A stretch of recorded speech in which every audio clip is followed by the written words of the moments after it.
நம்ம வறுத்தரைச்ச சிக்கன் குழம்பு. அதுக்கு என்னென்ன போட்டிருக்கோம்னா மிளகாய், மல்லி, மிளகு, சீரகம், சோம்பு, ஃப்ரெஷ்ஷாக கருவேப்பிலை, இவ்வளவும் ஃபுல்லாக வறுக்க போகிறோம். ஸ்லோ ஃப்ளேமில் வச்சு வறுக்கணும். நல்லெண்ணெய் கொஞ்சம் ஊற்றி வறுக்கணும். நல்ல கிராமத்து ஸ்டைல் சிக்கன் குழம்பு. நாட்டுக்கோழி வாங்கி வச்சுருக்கோம், அதை க்ளீன் பண்ணிட்டு காமிக்கிறேன். அதோட நம்ம கொஞ்சம் பட்டை, கிராம்பு, ஏலக்காய், கல்பாசி, ஜாதிபத்திரி, அண்ட் தென் அன்னாசி பூ எல்லாமே சேர்த்து வறுத்து அரைக்கிறோம். நல்ல ஒரு தண்ணி குழம்பா தான் வைக்க போகிறோம். காரணம் என்னன்னு பார்த்தீங்கன்னா, இப்போ சளி 2 பேருக்கும் வந்துருச்சு. இது நல்ல நாட்டுக்கோழி குழம்பு குடிச்சா சளி போயிடும். நல்லெண்ணெய் ஊற்றி குடிக்கணும். முதல் வறுத்ததை ஜாருக்கு மாற்றியாச்சு, ஆறட்டும். அடுத்து கொஞ்சம் நல்லெண்ணெய் விட்டு வெங்காயம், இஞ்சி, வெள்ளைப்பூடு,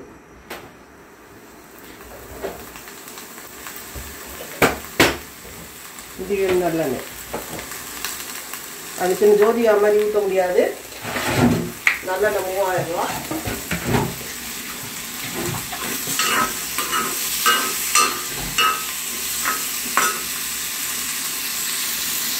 இதெல்லாம் ரெடியாக இருக்குது. அந்த சிக்கன் ரெடியாக இருக்குது.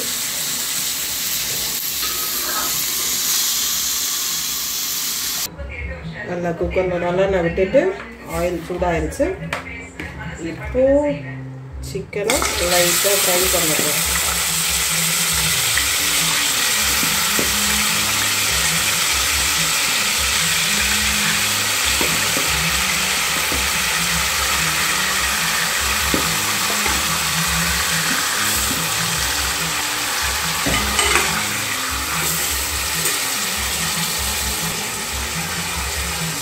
கொஞ்சம் மஞ்சள் பொடி போடும்.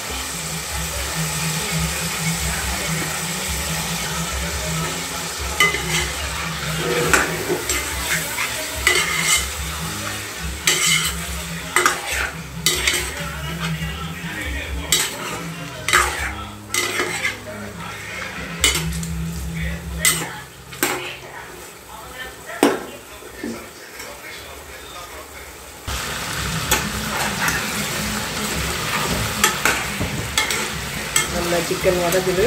இப்போது அதில் வெங்காயம், கருவேப்பிலை ஃப்ரெஷ்ஷாக எடுத்தது, டொமேட்டோஸ், கீரி வச்ச பச்சை மிளகாய்,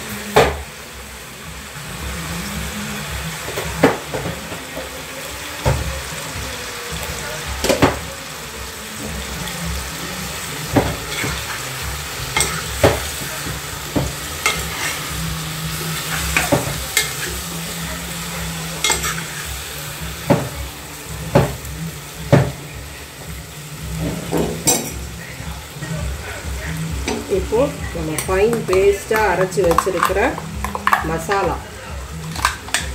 ஆக்சுவலாக இது வந்து அம்மி ஆட்டுக்கல்ல அரைச்சா தான் அந்த டேஸ்ட் கொடுக்கும். அதே மாதிரி கறி அடுப்பில் செஞ்சால். பட் நம்ம அதெல்லாம் செய்வோமா? இப்போ எங்கே போய் செய்கிறது? இதை செய்யத்தான் தெரியுமா?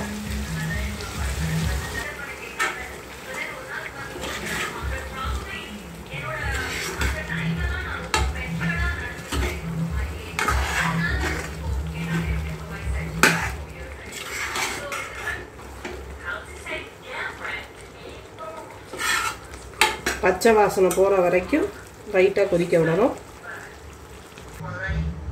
வேணுங்கிற அளவு தண்ணி ஊற்றியாச்சு. நான் ஆக்சுவலாக இன்றைக்கி சளிக்கு குடிக்கத்தான் போகிறேன். சூப் மாதிரி திக்காக வைக்க போகிறதில்ல. இப்போது அளவுக்கு ஏற்ற மாதிரி உப்பு,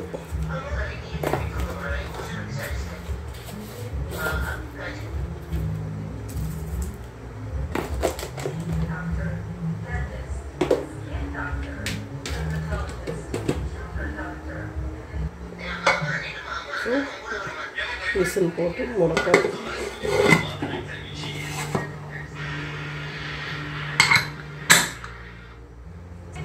ஒரு 5-6 விசில் வந்தோடனே நல்லா வெந்துடும். அப்போ அந்த நம்ம சூப் பிடிக்கலாம். ரெடியானோடனே இப்போது நம்ம தாளிக்கிறோம். நல்ல நேரம் கருவேப்பிலை, சின்ன வெங்காயம், சோம்பு.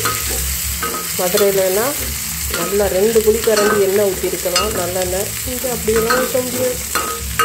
கொஞ்சமாக எண்ணெய் ஊற்றி தாளிச்சுட்டு விசில் இறங்கவும் குழம்பு குழம்பு எப்படி இருக்குன்னு பாருங்கள் ஃப்ரெண்ட்ஸ்.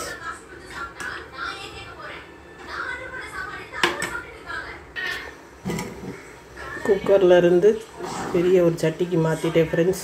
தாளித்து கொட்டினதை போட்டு ஒரு 2 கொதி. ஸோ நம்ம சிக்கன்லாம் நல்லா வெந்துருச்சு. ஆக்சுவலாக நான் ஃபஸ்ட்டு வீடியோவில் சொல்லியிருந்தேன் இது வந்து நாட்டுக்கோழின்னு. நான் மசாலா மேக் பண்ணும்போது அது நாட்டுக்கோழி தான் நான் வாங்க சொல்லியிருந்தேன். கிடைக்கலன்னு சொல்லி பிராய்லர் வாங்கிட்டு வந்துட்டாங்க. ஸோ இது பிராய்லர் கோழியில் செஞ்ச சூப். ஓகே, நீங்களும் சளிக்கு இப்படியே வச்சு குடிச்சு பாருங்கள், உங்களுக்கு பிடிக்கும். தேங்க்யூ. நெக்ஸ்ட் வீடியோவில் பார்ப்போம். நல்லெண்ணெய் நல்லா விட்டு குடித்தா சும்மா சளி பறந்து போயிடும். குடிச்சிட்டு சொல்லுங்கள் உப்பு வரப்பெல்லாம். நாட்டுக்கோழின்னு சொல்லிட்டு பிராய்லர் கோழியை வாங்கிட்டு வந்திருக்கீங்க. உப்பு போதுமா? கொஞ்சம் போடலாம். சூடோட தெரியாது. கொஞ்சம் போடு.